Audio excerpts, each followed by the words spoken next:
Sanskaram University, where cutting-edge technology meets the promise of world-class education. Sanskaram University, education with values. Bharat Pakistan तनाव के बीच एक बड़ी खबर आ रही है। मलेशिया के भी तेवर बदलते हुए दिख रहे हैं। मलेशिया ये वही मुस्लिम देश है जिसने भारत के अगेंस्ट कहें या फिर पाकिस्तान के सपोर्ट में एक बयान दिया था, लेकिन अब मलेशिया के तेवर बदल चुके हैं। इस पर हम चेतन से जानेंगे कि मलेशिया से अब क्या बयान आया है। चेतन, मलेशिया ने क्या बयान दिया है और पहले मलेशिया का रुख क्या था भारत के प्रति?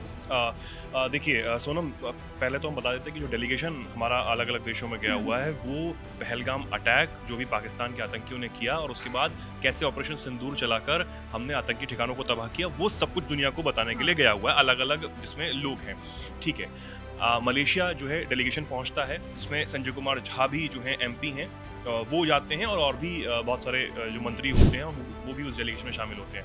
अब मलेशिया वो है जिसने जब पहलगाम अटैक हुआ और उसके बाद सारी चीज़ें हुई तो एक मध्यस्थता की बीच में बात कही थी। अनवर इब्राहिम जो है वहाँ के प्रधानमंत्री हैं, उन्होंने पोस्ट किया था। उन्होंने इस पोस्ट में कहा था कि शहबाज शरीफ जो है पाकिस्तान के प्रधानमंत्री, उनसे मेरी बातचीत हुई फ़ोन पर, वो आने वाले थे लेकिन उन्होंने अपना दौरा रद्द कर दिया है, आगे बढ़ा दिया है।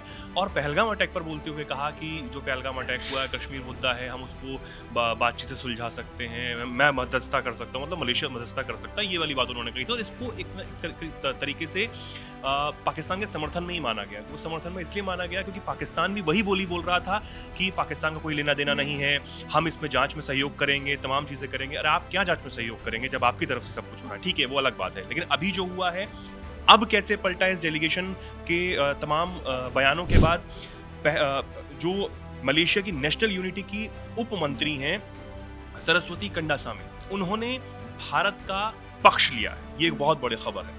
अब उन्होंने कहा क्या है वो समझिए। उन्होंने कहा है कि भारतीय प्रतिनिधिमंडल ने अपने दौरे में ये साफ कर दिया कि संघर्ष से, लड़ाई झगड़े से जो है वो कुछ नहीं होने वाला, शांति बनी रहनी चाहिए और विकास भारत चाहता है, ये उन्होंने साफ किया। यानी कि मलेशिया के उप प्रधानमंत्री को खासकर भारत का पक्ष समझ आया कि भारत सिर्फ विकास की बात करता है और जो भारत के साथ लोग चलना चाहते हैं, जो देश चलना चाहते हैं, उनको भी आगे बढ़ाकर ले जाना चाहता है।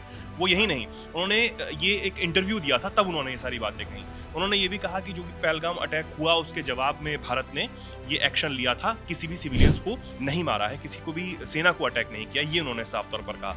उन्होंने ये भी कहा कि भारत दुनिया की चौथी सबसे बड़ी अर्थव्यवस्था बन चुका है, तीसरी की तरफ आगे बढ़ रहा है और ऐसे में संघर्ष जो है उसको खत्म करना बेहद जरूरी हो जाता है। अब इन बयानों से ये साफ होता है कि चाहे वो मलेशिया हो, चाहे अन्य देश हो, जिस तरीके से कोलंबिया है, कोलंबिया में भी जब हमारा डेलीगेशन गया जिसमें शशि थरूर शामिल थे, उन्होंने भी साफ तौर पर कहा कि कोलंबिया ने जिस तरीके से बहुत ज़्यादा समर्थन की बात कही थी और पाकिस्तान में जो भी आतंकवादी मारे गए उसमें आम नागरिक बोलकर उनको एक संवेदना दिखाने की कोशिश की गई थी, तो अब वो भी पलटा है। तो यही सब कुछ चल रहा है मलेशिया में, तो फिलहाल अभी यही हुआ है।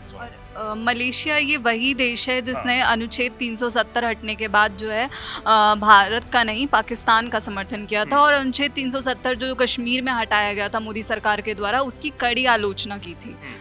नहीं, बिल्कुल, वो जो दौर था वो अलग था। वो 2019 में जब जम्मू कश्मीर से इस आर्टिकल को हटाया गया तो पाकिस्तान तो बहुत ज़्यादा परेशान था ही, लेकिन मलेशिया ने तब उस वक्त बहुत ज़्यादा समर्थन किया था और भारत और मलेशिया के बीच में भी जो खटपट है वो कहीं ना कहीं देखी जा रही थी, क्योंकि जम्मू कश्मीर भारत का है, अभिन्न है पूरा जम्मू कश्मीर, तो उसको लेकर पाकिस्तान को दिक्कत हो रही है, वो तो एक अलग चीज़ है। लेकिन मलेशिया को दिक्कत क्यों हो रही थी? लेकिन उसके बाद अनवर इब्राहिम जो आप प्रधानमंत्री हैं वो 2024 में भारत भी आते हैं। जो हमारे जो व्यापार है, समझौते हैं, वो भी बहुत अहम समझौते हम दोनों देशों के बीच होते भी हैं। $5 बिलियन का निवेश जो है वो भी किया गया है मलेशिया की तरफ से, तो ये एक बहुत बड़ी बात होगी। मतलब चीज़ें 2019 के बाद से बदली हैं, जो रुख है भारत के प्रति बदला है मलेशिया का। और अभी एक ऐसी खबर भी आई थी कि जो मलेशिया के प्रेसिडेंट हैं वो पाकिस्तान गए थे, तो इस पर आपका क्या कहना है? प्रधानमंत्री अनवर इब्राहिम जी, वो अक्टूबर की बात है, पिछले साल अक्टूबर में, जब हमारे दर्शकों को याद होगा, नहीं होगा तो मैं बता देता हूँ, जाकिर नायक जो कि भारत से भगौड़ा है और मोस्ट वांटेड लिस्ट में भी है, वो पाकिस्तान आया था अपने स्पीचेस के लिए। उसने बाकायदा एक पोस्टर जारी किया था और पाकिस्तान आता है क्योंकि वो मलेशिया में जाकर छिपा हुआ है, मलेशिया का उसने नागरिकता ले ली है। तो अब जब वो पाकिस्तान आता है अक्टूबर में, तो उसके बाद मलेशिया के यही जो प्रधानमंत्री हैं अनवर इब्राहिम, ये भी पाकिस्तान आ जाते हैं और दोनों की तस्वीरें सामने आती हैं कि वो जाकिर नायक से भी मिलते हैं, वो प्रधानमंत्री शहबाज शरीफ से भी मुलाकात करते हैं। तब बहुत सारी खबरें बनती हैं कि देखिए आप, वो जाकिर नायक जो भारत से भगौड़ा है उसको भारत को सौंप देना चाहिए, लेकिन वो पाकिस्तान में उसका स्वागत होता है, रेड कारपेट बाकायदा बिछाया जाता है और उसके बाद मलेशिया के प्रधानमंत्री ठीक उसी वक्त पाकिस्तान के दौरे पर चले जाते हैं। तो बहुत सारे सवाल जो हैं वो खड़े होते हैं।